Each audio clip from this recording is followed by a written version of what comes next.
কাপড় থেকে বিভিন্ন রকম দাগ তোলার পদ্ধতি।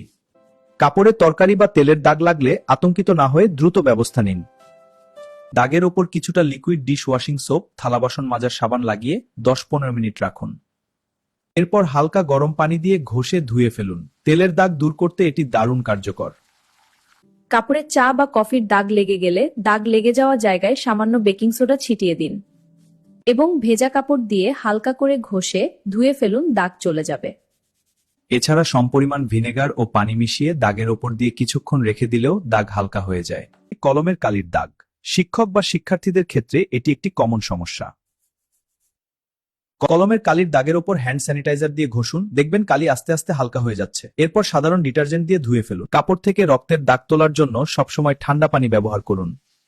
দাগের ওপর লবণ পানি ছিটিয়ে কিছুক্ষণ রেখে ঘষলে রক্তের দাগ উঠে আসবে। রক্তের দাগ তোলার ক্ষেত্রে কখনোই গরম পানি ব্যবহার করবেন না, কারণ এতে দাগ আরও স্থায়ী হয়ে যায়।